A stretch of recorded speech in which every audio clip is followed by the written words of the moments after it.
X のポストで、専門学校不要論みたいなのが流れてきたわけですよ。僕これだけは本当確信して言えることが一つだけあります。もう借金してまで行くとこではない。これだけは間違いない。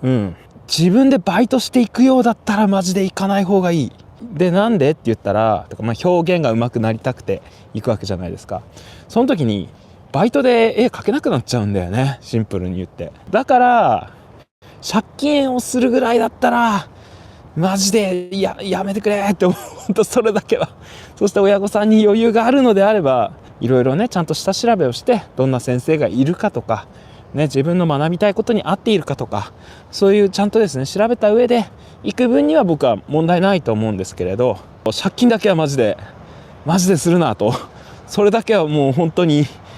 強く言いたい。その後の選択肢もやっぱ減るし、まずもって絵を描けなくなってしまう。たくさん絵を描かないとうまくならないんですよね。いっぱい作品を作んないとうまくならないんですよね。要するにね、どんなルートたどってもいいんですよ。正規ルートなんてないんですよ。官僚になるためにはとかさ、弁護士になるためにはとかさ、そういうのはあんまりないんです。アニメーターってそもそももともと。もうどんなルートからでもいいんです。求めてる人材のクオリティに達していれば、どんな道筋をたどっても関係ないんですよ。どんな手を使ってもいいんです。専門学校出てても上手い人もいれば上手くない人もいるし、もちろんアニメ私塾を出ていても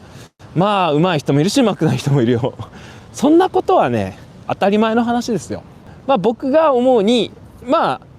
美術大学とか専門学校の問題点を言うとすれば、その成功確率って言ったらいいかな。例えばアニメーターで食べていくというのに対しての、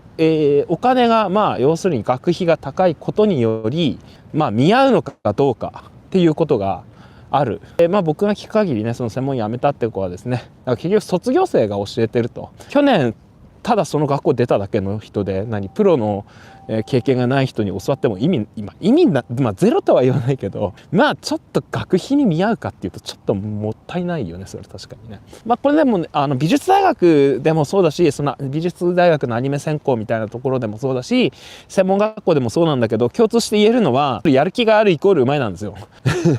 結局やる気があるといっぱいやるからうまくなって、でうまいとやる気が出てうまくなるんだよ。これね数名ですよ。9対1なんですよ。これどこ行っても9対1っていうのは、9割はただ家帰って分かんないけどゲームやって、課題は出されたけどギリギリにやろうみたいな。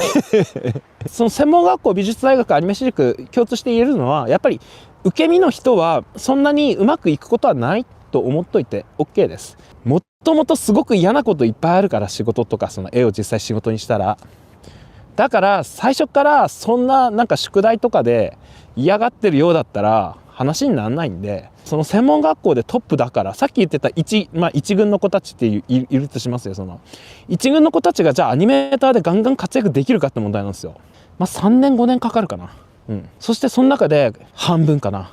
半分いたら残ったらいいかな。一学年に1人か2人いたら、おいいじゃんそのクラス優秀だねってなりますよ。という世界なんです。じゃあ途中他の人たちどうして辞めてくのって、やっぱり腕がなくて稼げないんですよ。最初の20代前半中盤、ぐらいまではいいんだけれど、やっぱ30代の壁とかあるわけですよ。これ何がポイントかっていうと、表現系の仕事っていうのはもう席がねあるんですよ。席っていうのは他人が座ってるんですよ。ある意味その席を奪いに行くような感覚、そこの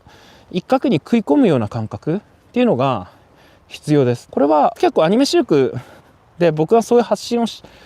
ちゃってるせいだと思うんですけど、例えば30代転職したい、家族持ちアニメーターにこれからなれますか的なやつね。そういう人は20代前半の子たちと同じレベルだったら同じスタジオで撮られないですよね。ほとんど完成品みたいに自分のことを仕上げるだけの努力がね、自己努力が、できないと厳しいわけですよ。でそして皆さんですね、